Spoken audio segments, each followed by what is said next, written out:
Good afternoon, everyone, and welcome to our second topic in our voter education series. We're going to be talking about bail. Bail 101, the human costs of bail. We thank you so much for joining this opportunity to learn about the courts and why they matter. And today's educational workshop has been brought to you by a coalition of community organizations committed to voter engagement and voter empowerment. Today, our partners include La Belle La Femme, East Baton Rouge Parish Prison Reform Coalition, PREACH, Capital Area Reentry Coalition, Power Coalition, Step Up Louisiana, Justice and Accountability Center of Louisiana, Vulnerable Communities and People Initiative, the Justice Alliance, Pumps to the Polls, More Moms Demand Action, and Decarcerate Louisiana. Today, we've gathered a powerful panel to discuss this important topic, so let me get to some introductions. First is Ms. Amelia Herrera, who is a family support advocate with the East Baton Rouge Parish Prison Reform Coalition. Amelia is a native of New Orleans, attended Xavier University before transferring to UCLA, later graduating salutatorian, receiving a degree in interdisciplinary studies. Amelia, now widowed, is a mother of three with 4 grandchildren who worked in the field of healthcare for over 22 years before retiring. In 2017, after the arrest of her youngest child, she began noticing how broken the system is when it comes to disadvantaged people of color. Vigorously advocating for the rights of pretrial detainees and prison reform, Amelia knows firsthand the human cost of bail. Next is Ms. Lori Gassier. Did I say that correctly? I'll have you correct me in a second. How do you say your last name? Gazier. Gazier, I apologize. Ms. Lori Gazier, the insurance manager of producer licensing at the Louisiana Department of Insurance. She has been with the Department of Insurance for 14 years, and prior to joining the department, she worked in insurance licensing and compliance in the private sector for 10 years. Next, we have Ms. Ashley White. Ashley White is a bail disruptor in Baton Rouge. Prior to joining the Bail Project, she completed a full-time data science immersive at General Assembly in Washington, D.C. That is where she focused on real-world applications and social implications of machine learning and artificial intelligence. Ashley's passion for social justice and determination to use data-driven activism to improve society was sparked by her upbringing in Baton Rouge, Louisiana, as well as her time living in Los Angeles. Ashley started her career as a strategy and operations consultant at Deloitte Consulting, and she graduated with a BBA in finance from Howard University. Our last guest is attorney Hunter Thomas, who serves in the role of outreach director at the Law Office of the Public Defender in the 19th Judicial District of Louisiana. Assistant Public Defender, NAACP Young Adult Division President-elect, Finance New Orleans Board member of District E, Attorney Thomas is a graduate of Southern University Law Center and Morehouse College. So welcome to all of our panelists, and we begin with the question of talking about and explaining exactly what bail is. Bail. It's guaranteed by the 8th Amendment of the United States Constitution. It ensures the court that a criminal defendant will appear for trial. Now, when the founders created the United States Constitution, their intent was to guarantee certain rights to all citizens of this country. They wanted to guarantee that the inequities foisted upon them by the English crown would not happen again in the United States. So while the English common law system allowed bail, it was generally only for those of the very upper class, and even then was given at the whim of the ruling class. The 8th Amendment of the United States Constitution specifically declares that excessive bail shall not be required, nor excessive fines imposed, nor cruel and unusual punishment inflicted. And so we're talking about excessive bail, and the 8th Amendment in part provides constitutional protections against excessive bail, including the practical denial of bail by fixing its amount unreasonably high, as decided in the Supreme Court, as decided in the case United States versus Motlow. Now, although the 8th Amendment protects against excessive bail, there is not an absolute right to bail, as noted in the Bail Reform Act, 18 U.S.C. Chapter 207 from 1984. Section 3142 of the Act denies bail to certain defendants pending trial, specifically denying bail to defendants likely to flee or pose a danger to society. This includes defendants that are charged with crimes of violence or offenses where the maximum sentence is life imprisonment or death, There are certain drug offenses or repeat felony offenders, or a defendant who poses a serious risk of flight. The court will conduct a special hearing to determine whether the defendant fits within these categories, and anyone who is not likely to flee and does not pose a danger to society must be afforded bail while pending trial. Section 3143 governs the rules for accused people found guilty of a crime who are pending an appeal. Specifically, Section 3143A1 denies bail to accused people found guilty of non-enumerated crimes unless there is a clear and convincing evidence that the person is unlikely to flee or be a danger if released. And Section 3143A2 denies bail to people found guilty of certain enumerated offenses, including a crime of violence, certain drug offenses, or people with repeat felony convictions who are pending appeal. And that person must be detained unless there's clear and convincing evidence that person is not going to flee. The Supreme Court upheld the constitutionality of the Bail Reform Act of 1984 in a case United States versus Salerno. The court determined that the Eighth Amendment places a restriction on the amount of bail set, so bail cannot place excessive restrictions on a defendant in relation to the perceived evil. Thus, the amount of bail cannot be set at an amount higher than what is necessary to prevent that perceived harm. And the Eighth Amendment does not, however, restrict the factors that may be considered when determining bail. The court, for example, may consider a risk of flight when determining the amount of bail. The court also noted that even if the Bail Reform Act can be hypothetically unconstitutional, that it was insufficient to render the entire statute valid. And so as the Eighth Amendment only provides a constitutional protection for the amount of bail set, there is no constitutional protection for receiving a speedy bail. In case Fields versus Henry County, the Sixth Circuit held it was constitutional to impose a requirement of an automatic 12-hour holding period for domestic assault, people accused of domestic assault before bail. So I'm going to pivot to Amelia Herrera. We think about this conversation of who pays bail, and with that as the background and foundation, we want to learn a little bit more about the impact and exactly understanding who pays bail in this system. So Ms. Herrera, it's very nice to have you here today, and I'm hoping that you can start by sharing what you do to help families navigate the criminal justice system. Well, thank you so very much for that wonderful introduction, first of all. What I do is, how can you actually navigate a system that is built so broken that it punishes you for being impoverished? So with family members, it's like helping them to make a choice, how to navigate the bail system, because oftentimes I find they're unable to pay the bails that are put before them. You know, the family member may be 1,000 to 5,000, sometimes 100,000. That is more than some of our most impacted communities see in a lifetime. So they can't fathom the thought of having to come up with that amount of money and still survive. So it is a constant struggle. So what I encourage them to do is just kind of just stay focused on the necessity, because there's no other choice. I mean, if you remain in jail because the bail is high, you're still going to pay the cost, because you have to pay for commissary, you have to pay for phone calls. The family often goes into deep debt trying to accommodate what this bail system has put in place. So who pays the cost? The entire family, the individual incarcerated, as well as the family member on the outside.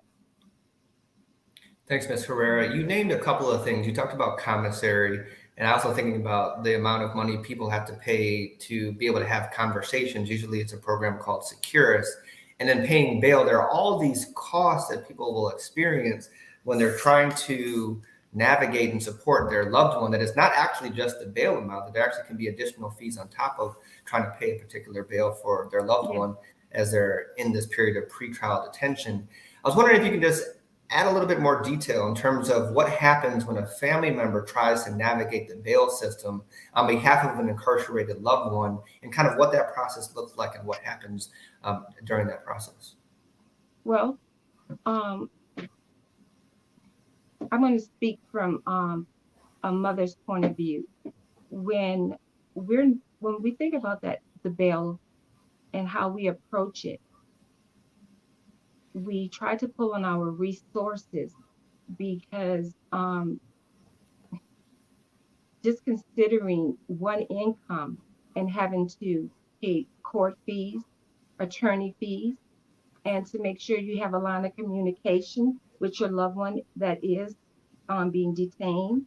That's the phone calls are very expensive. Commissary, because oftentimes what I hear from family members is, how do I not, how can you not put money on their commissary or their phone calls when you know they're not eating they're not getting the proper nutrition. You know how things happen quickly in jail. You have to have that open line of communication.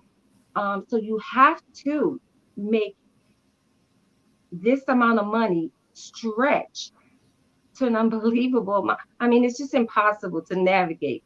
How about that? You just can't navigate it. So what I find is that family members are just oftentimes leaving the loved ones incarcerated because they don't have the ability to pay the high bail. So what only thing that we can do then is provide emotional support, because it's just unfair and is to be punished for being impoverished. So many family members have to take the bulk of that hit, knowing that they cannot get their loved one out of jail. They have to pay utilities, pay rent, often sell off their car, move from their homes, downsize, and they have to keep food on the table. They have choices like, what am I going to eat for dinner? As opposed to, are we going out to eat? That doesn't exist. That luxury doesn't exist anymore, because they have to make sure that they have funds available to the side so that that loved one that is incarcerated can have money just to get through. So that the bail, that is not even an option. We, as an impoverished community, Black and brown, we cannot afford those amounts that they are currently putting on live. It's just, it's absurd. Yeah. Thank you, Ms. Herrera. I'm going to pivot a little bit and come Mhm. to Ms. Lori Gasher. Thinking about, what is commercial bond and how does it work? So, Ms. Gasher, thank you so much for joining us today. And let's start with, what is the role of the Louisiana Department of Insurance as it relates to bail? Okay, I'm sure that's a pretty good question. How does the insurance department factor into the bail equation? And the most common type of bail that I think people are most familiar with is the commercial surety. And a commercial surety is, in its essence, an insurance policy. It's an appearance bond, also known as a bail bond. And it is an insurance policy that is backed by a surety insurance company authorized to do business in Louisiana, licensed with our office, that would guarantee the appearance of the defendant in court appearance. The fees for a commercial surety or a premium. Just like you would have car insurance or homeowners insurance, you pay a premium for the coverage, and the insurance company would cover the amount of the policy value. The bail bond commercial surety works in the same capacity. The premium that would be paid to a bail bondsman is set by statute at 12%. That would use 12% of the bond. Now, the Department of Insurance doesn't have any involvement in the amount of bond that is set for any particular case. Where we come in, because we regulate the business of insurance, we do have jurisdiction over the surety companies, the policies, and the bail bondsmen or the insurance agents who are selling that commercial surety bond. Now, in order for a bail bondsman to operate, they do have to go through a licensing process with our office. Even before they can submit their application to be licensed, they have to go through a 3-month apprenticeship program where they are working with a licensed bail bondsman so they can learn the ins and outs of the business during that 3-month period. While they're in that kind of training apprentice situation, they are completing an 8-hour pre-licensing course where the curriculum is set by statute with our office. Completing that training class, they have to sit for a licensing exam. They are fingerprinted. We do a criminal background check. They file an application, and that would conclude the licensing process. Once they are licensed, they have to do continuing education to maintain that license every 2 years. If they are working with an agency or a business, they have to report those business connections to our office. Any insurity companies that they are writing the bail for, those records of those contracts, those are called appointments. Those are filed with our office. So the licensing aspect of commercial bail is actually very highly regulated by our office. Now, I did touch on the premium, the 12% of the bond, that would be the premium fee. Bail bond agents by statute can charge an agency fee, a service fee of $25. Our statute does permit them to seek reimbursement for reasonable expenses. These items do need to be separately itemized and clearly disclosed to the bond purchaser. So there can't be any hidden fees or secrets. There has to be transparency in any of the fees that are assessed. Now, being that this is an insurance policy governed by our office, we actually can deal with consumer complaints, individuals who have difficulty working with their bail agent. I believe a lot of people don't recognize that a commercial surety does fall under our office as an insurance product. So our office can assist consumers if they have had a problem with the bail bondsman they're working with. We can take a look at that complaint, make sure that laws were correctly followed. We can investigate the complaint against that agent, provide you with information, and help out in any way we can. I think our office sometimes is underutilized in the amount of consumer services that we can assist. Everyone thinks hurricanes are the time to call the Department of Insurance, but everyday insurance transactions are things that can be offered, submitted to our office for our consumer service staff to assist that person with. If anybody does need to file a complaint or contact our office, our website address is ldi.la.gov. And we have an online complaint system, very user-friendly for you to get that information to us. Thank you. Thanks so much, Ms. Gasher. And I think you're absolutely right. Folks sometimes forget that, bail bond industry is something that is somewhat regulated by the insurance entity or the insurance world. And the fact that you had named, if people are having difficulties with or problems with their bail bondsman, that your office is actually a space where they can go to kind of seek assistance or lodge some of those complaints. I have a quick follow-up. Could you, we use this term bail and we use the term bond. How should we be thinking about the difference between what bail is and what bond is? Sometimes I've had conversations with folks and they don't have a distinction between the two, but is there a distinction between those two terms? If you could just maybe give us a little background of that, if you know.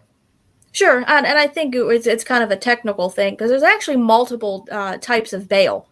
Bail is actually defined, there's 5 different kinds that are defined in the criminal Code of Criminal Procedure in Louisiana statutes. There's bail without a surety. No surety is required for that bail. You think of that as release on recognizance. There's bail with a cash deposit where the bail amount, a person actually puts cash on a deposit with the court.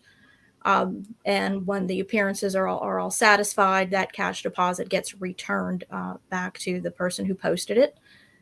There's secured and unsecured personal sureties. Sometimes those require persons to put up property as a collateral for their for each future appearance. So those are bail that don't involve an insurance policy or a bond. The commercial surety is the bond. And the bond is the actual insurance product. So bail is kind of an over generic, broad term, where the bond is is an insurance product, and there's different types of bonds, surety bonds, appearance bonds. There's bonds for example, someone in construction doing a bid might put up a surety bond that guarantees their performance of the contracted work they need to perform. So a bond in the insurance world is something that is a guarantee that something or some action will be performed. So that's where the term bond differs from bail. But in this context, they do blend together a bit. Thank you so much for that distinction and sharing with us the different types of bonds.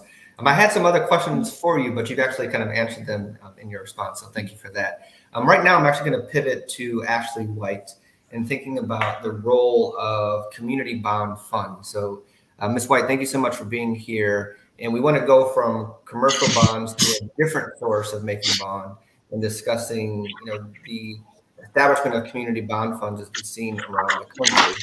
And so Ms. White, you have this title as a bail disruptor. And I'm sure some people are thinking, what is that? What does that mean? So tell us a little bit about what a bail disruptor is and what that term actually represents. Thanks, Will. I'm so glad to be able to share the work that we do, both here in Baton Rouge and across the nation.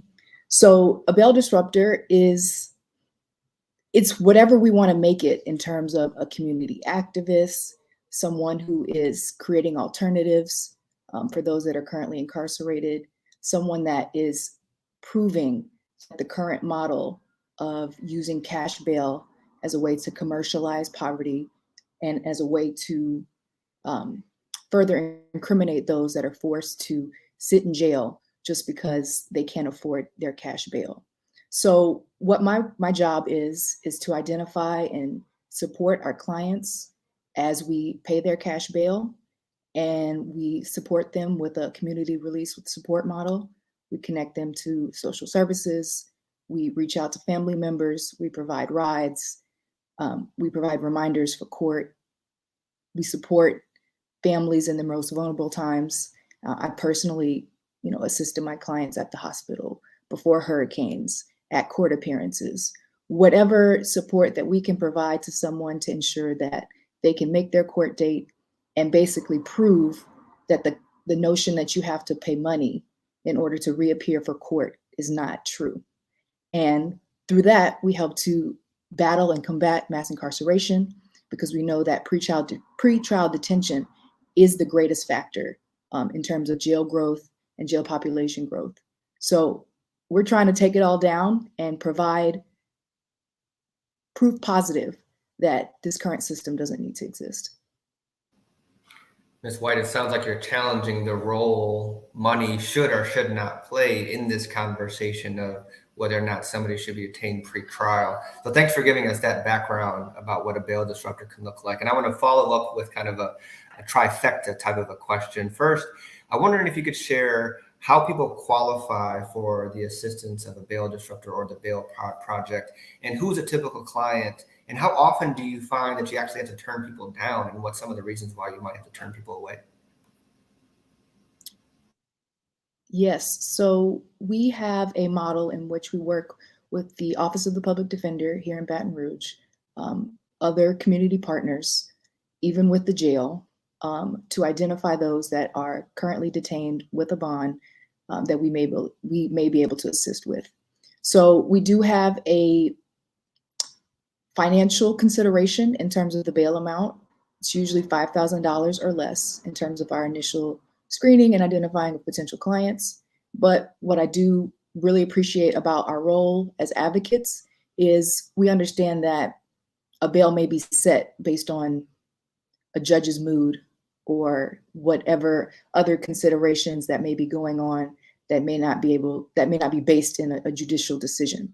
And so there are cases that we will advocate for clients that do have a bail amount that's higher than that. We definitely want to be mindful that the East Baton Rouge Parish Prison is one of the deadliest jails in the city, or in the state and in the country. So we want to consider those that may be going through health difficulties, mental health crises, the way that COVID has been spreading, in the jail, that we want to be considerate of those that are high risk. So we'll identify referrals, we'll go interview them, We'll reach out to family members. And unfortunately, we're not able to help everyone. It's a lot on a bail disruptor to ensure that, I can carry out the community release with support model and actually be helpful in somebody's life. And so I take that role and that decision very seriously.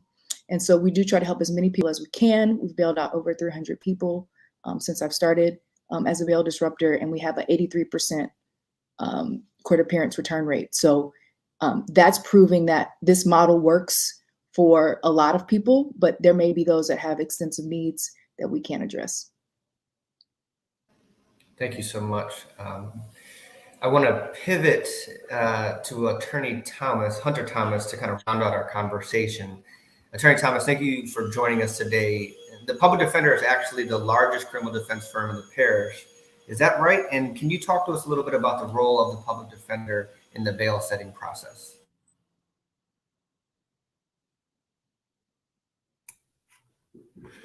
Thank you. First of all, I'm honored to be here and to be a part of this panel with all these esteemed people.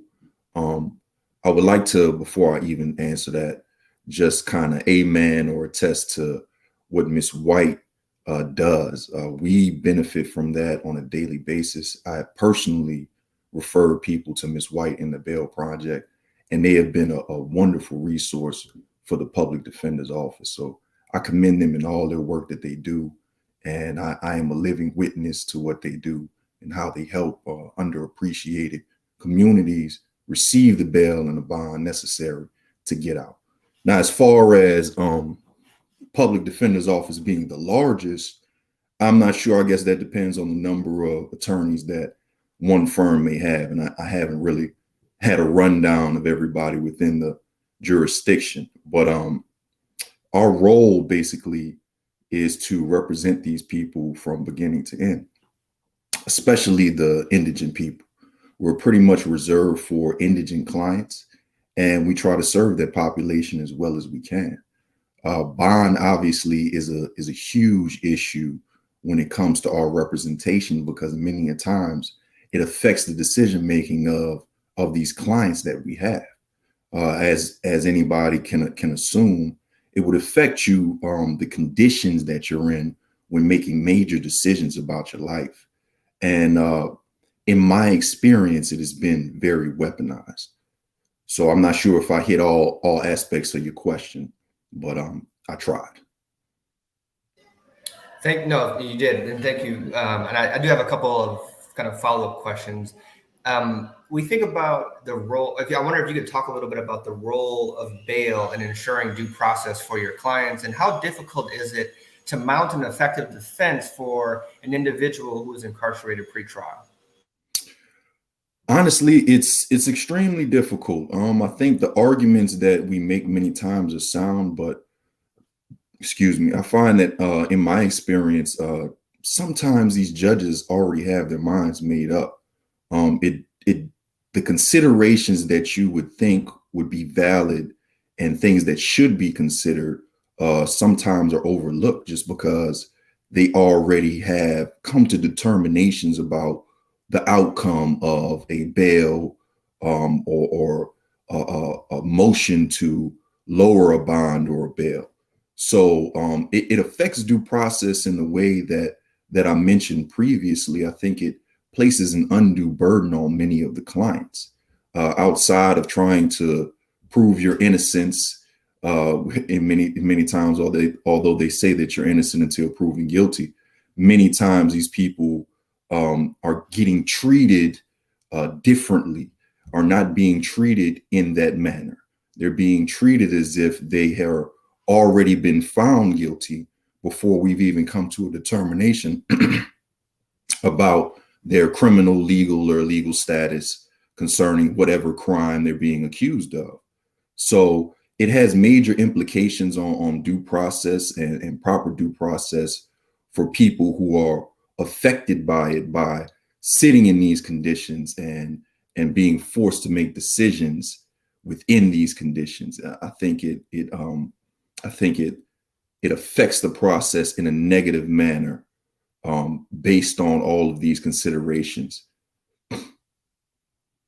Can you speak a little bit to the issue of public officials and law enforcement speaking about pretrial bail decisions in press conferences and in interviews? And also, do you believe that this type of engagement can have a chilling effect on the ability for somebody to get an affordable bond? Well, I believe that merely speaking on it and us having conversation about it is important. I think the community as a whole, and these officials are a part of that community, these officers are a part of that community. I think we need to have discussion about bail, bond, how it affects the citizens and indigent people. So I think it's important to have those conversations, but I think it should be in the most productive setting as possible. I think in individual settings and individuals taking this in a vacuum and having discussions, I don't believe is always the most productive way of trying to come to some resolution on issues concerning bail. However, I do believe it's important that we all have this conversation because it affects the community, and anything that affects these indigent citizens is something that affects us as a whole. I think many times people can remove themselves from the problems of these indigent people in the belief that it can never be them. But the reality is we're all one step away from poverty, especially living in this capitalistic society that we live in. So as far as having discussions, I think it's important. I think there should be more, but I think there should be more of a group and collective effort when having these discussions. My last question for you, Mr. Thomas. The overwhelming number of clients you serve won't get legal representation until their first appearance, which can be up to 72 hours from their arrest. Can you speak to what can happen to a person's life during this period of incarceration? Oh, wow. So much. I think we underestimate how important it is for people to be on the streets, so to speak, and to be able to handle whatever transpires within their life, within the lives of their families. Many of these people are responsible for other lives. These are mothers, these are fathers, these are brothers, these are providers, these are protectors. So we should see these people in the light that we see ourselves. So in that process, so many things can be left unattended, whether it be taking your children to school, whether it be paying a bill, depending on when you were incarcerated. It could be the first of the month and you're late on bills. There are all kinds of implications that come along with that. So I think it's important that, and I appreciate this conversation because I believe we're shedding light on the issue that is very important to the proper adjudication of these cases. But the possibility of obstacles and negative occurrences while you're incarcerated is almost endless. Thank you, Mr. Thomas, and thank you to all of our panelists for joining us today. In reflection, I think about Ms. Herrera highlighting the experience of family members and the tough decisions that family members have to make when it comes to putting up money for somebody's bail, or putting up money for somebody's commissary, or putting up money to be able to talk on the phone with their incarcerated loved one. And I think about Ms. Gasher, who highlighted the role that the Department of Insurance in Louisiana plays in the bail bond industry. In fact, this industry, the bail bond industry, is something that's regulated by the Department of Insurance, and that people can actually reach out to the Department of Insurance to file complaints if they're having difficulty with their particular bail bondsman. And then we heard a little bit from Ms. Ashley White, who works with the Bail Project and has the role of a bail disruptor, who has been positioned, the Bail Project and Ms. White have been positioning themselves to really challenge the role money should or should not be playing in this conversation of deciding if somebody should be detained pretrial or not, but also how we try to understand if somebody poses a threat to public safety or if money is required to ensure somebody showing up to court. And I think Ms. White shared about 83% or 84% of the people that they've been working with show up to court, and those individuals have not put up money themselves. So it begs the question, do we need to have money as part of this conversation to ensure people are showing up to court? And then just hearing from Attorney Thomas, Hunter Thomas, the role of and the impact that pretrial incarceration before first appearances or before the cases are even accepted, the consequences that can have on the preparation for the defense, the overall conversation of what due process can look like, and the difference of having a person helping you prepare a case, from the street or not from the jail, or being incarcerated, and the differences in what those look like. So as we think about the human costs of jail, the human cost of bail, maybe the human cost of jail is another conversation, but the human cost of bail, it hits so many different elements, and there's so many different ways in which this pretrial incarceration system of money bail, or bail in general, is costing families, is costing loved ones, and is costing the sense of due process and justice in our criminal legal system. So as we think about what role bail should play, what role money should play, what role the Department of Insurance can play, what role due process can look like during pretrial incarceration, and what role our families play when we do have an incarcerated loved one. There's a lot to think about. And I hope you enjoyed this conversation. I hope you've learned a few things that you didn't know before joining this conversation.